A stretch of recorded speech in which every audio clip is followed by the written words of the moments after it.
Hit the subscribe button and press the bell icon to never miss an update.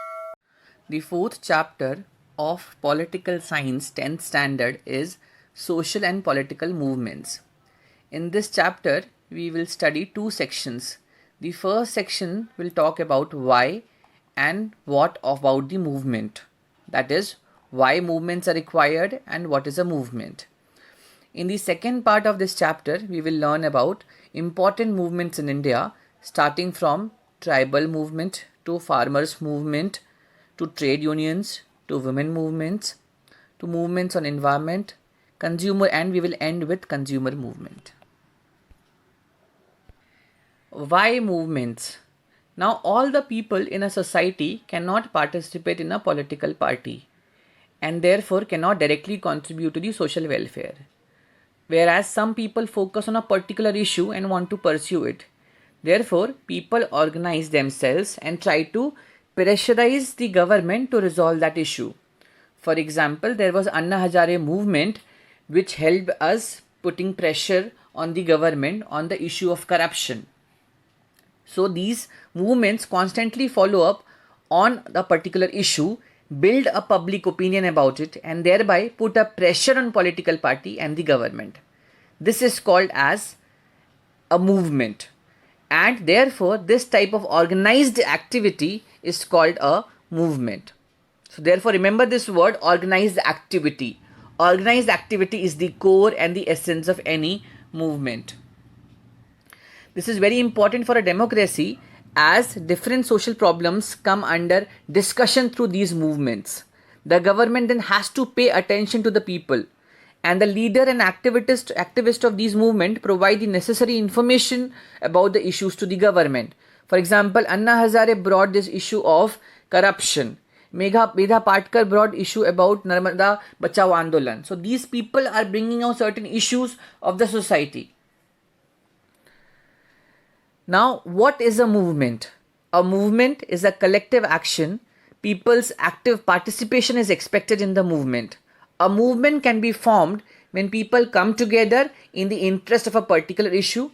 For example, pollution can be a single issue for which a movement can be created.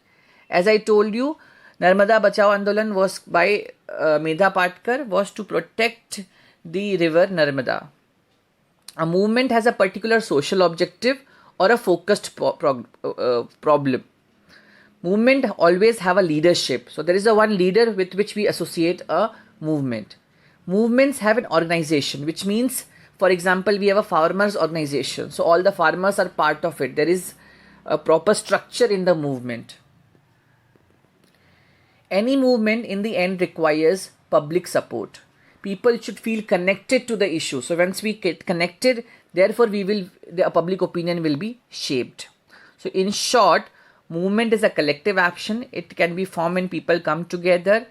It has to be a particular issue, a social objective. There has to be a leadership and there has to be an organization, and it requires a public support. These are 6 key points under this. Now let's move to the second part, which talks about important movements in India. In the second section, let's start with important movements in India. The first movement is tribal movement. In the pre-independence period, the British government deprived the tribal people of their rights to livelihood on forest resources, which means these tribal people were dependent on forest and its resources.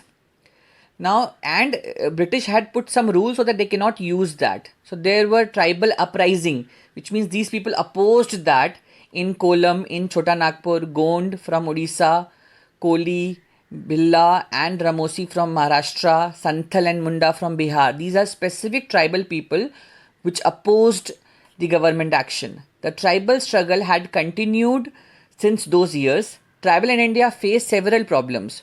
One major problem is that they are denied rights over forest. So remember this word, rights over forest. The main demand of the tribal movement is to accept that these tribal people have right over the forest. They should be allowed to collect product of the forest and also should have a right to cultivate on forest land. So these are the two important points which you should remember. The second movement is farmers movement in India. Farmer movement is an important movement. During British period, farmers started getting organized due to anti-agriculture policies by British colonial government. You would have aware that there was Bardoli, Champaran, and these movements were they hold during Gandhiji against revenue collection, whereas British had put certain revenue on the farmers produce. The farmers movement was inspired by thought of Mahatma Phule, Justice Ranade, and Mahatma Gandhi. Due to some reforms in agriculture, that is tenancy law, laws relating to tilting of land, the farmers movement slowed down, which means there were certain reforms because of which some good actions were taken in favor of farmers. After the Green Revolution, the farmer movement became more active and effective. Though the Green Revolution aimed at increasing the agricultural production and efficiency, it did not benefit the poor farmers. The farmers are now divided into rich farmers and poor farmers. The dissatisfaction among the poor farmers led to beginning of farmers movement. Now what do farmers need? They need the appropriate price for their products, agriculture to be treated as industry, implementation of a recommendation of Swaminathan Commission. Swaminathan Commission had given good amount of recommendation that government should do all this. This is what farmers movement want. Debt relief, debt cancellation, national policy for agriculture. So these are the demands which you should remember which farmers movement had brought. Shetkari Sangathan, Bharatiya Kisan Union, All Indian Kisan Sabha are some of the important farmers organization. The next movement is trade union. Trade union as a concept was that if you are working in any company, in any industry, the workers together, their union was called as trade union. Now trade union in India emerged in the background of industrialization. Textile industry, railway companies were established in India in 19th century. So in 1899, railway workers went on strike on their demands. However, the first organization for resolving the issue of workers was established in 1920. This organization is known as All India Trade Union Congress. So this AITUC was the first organization which was formed for resolving the issues of people. In the post-independent period, trade unions started working more effectively. In 1960s and 1970s, trade union organized several agitations. So these unions used to basically oppose any wrong action which management used to take. But from 1980s, union movement started disintegrating. What happened was there was a globalization which affected it to a greater extent, because once there is a globalization, there is more, and now with more of IT industry, there is very less individual who has a power. There is no collective bargaining. There is no unionism which is there in India.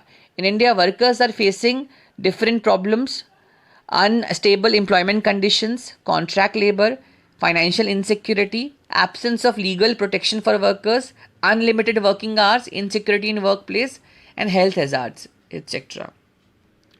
The next movement is women's movement. In the pre-independence era, progressive men initiated this movement. The women's movement aimed at eliminating injustice against women.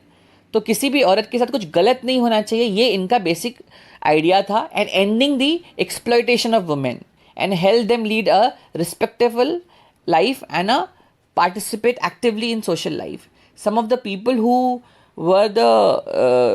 initiated these movements were Ishwar Chandra Vidyasagar, Raja Ram Mohan Roy, Mahatma Phule, Savitri Bai Phule, Maharishi Dhondo Keshav Karve, Pandita Ramabai Ranade. And they ended the practice of sati, child marriage, and reforms such as widow remarriage, women education, right to vote to women. For all these possible because of efforts of these people. After independence, Constitution also gave equal rights to women in all the fields. In latter period, women participated to a greater extent in movement against corruption, caste discrimination, religious extremism, etc. Women have now taken various movement on issues on women health, social security, financial independence, empowerment, etc. Now, environment movement.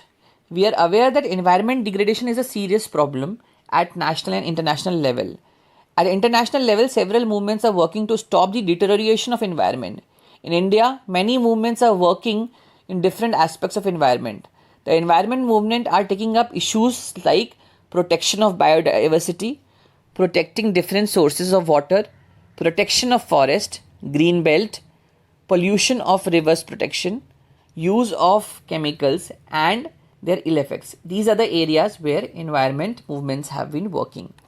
Now coming to the last part, consumer movement. Consumer movement emerged in India after the Consumer Protection Act of 1986. This movement has a broad objective. The movement believes that each member of the society is a consumer. Due to changing nature of social and economic system, consumer face different problems. Now today consumer faces the problem of adulteration. मतलब जो mix कर देते हैं, दूध में पानी मिला देना, इंक्रीज कर देते हैं cost of item, fraud in weights and measures. So these are the problems which a consumer is facing: adulteration, increasing cost of item, fraud in weight and measures. The consumer movement works to protect the consumer from such type of frauds. The movement increase the participation of people in public life. The post-1980s movement are called neo-social movement as their nature is different from the earlier movement. These movements are issue-based. It means they try to organize issue-based mass movement. And this ends this chapter.